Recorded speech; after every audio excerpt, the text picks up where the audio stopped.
Speaking of Perfect 10, since your upcoming show with Resorts World is called Perfect 10, we heard that you handpicked your very special guests for the show. Could you tell us who they are and why you've chosen them? Well, these two young ones, Salonga and Nicole Chen, I mean, yes, Nicole is my daughter, but this is something that she loves to do, and well, Lola loves to watch her on stage, so sige na pagbigyan. But I mean, she's actually somebody that has appeared professionally in musicals here. I mean, she did Matilda, and that's a role that she worked hard to prepare for the auditions, and so she walked into that audition room knowing exactly what she needed to do, and it was something I think that she learned from. I wanted her to go through the experience only because now you understand how hard it is, huh? Now you know that this is not a walk in the park, and I wanted her to realize that this is not something easy to do.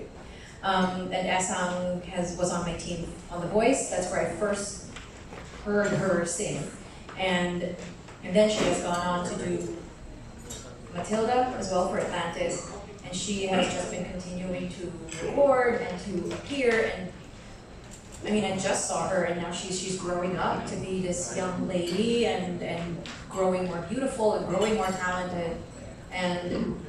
And then I love guesting her in concerts just because she's so good.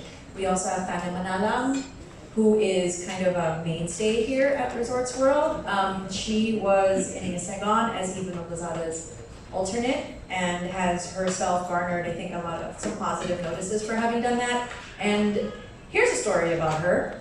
Her house and my house, where I used to live when I lived with my mother, were literally shared a wall. Like the back wall was shared, so I could hear her singing over the wall.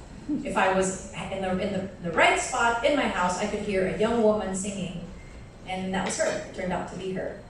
And if they had parties, if they had visitors, I could also hear it. Not a bad thing. We've not filed any complaints with the neighborhood association or anything like that. And finally, we have Michael K. Lee, who has been my leading man quite a few times. And I've not had an Asian leading man in a lot of shows. So, not counting the films, because that's mostly here.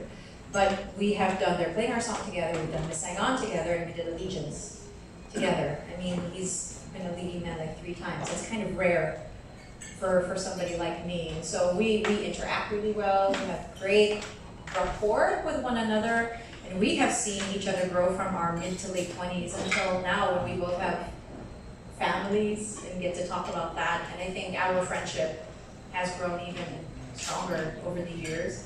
And he's just somebody who's supremely talented and somebody he's just ridiculous.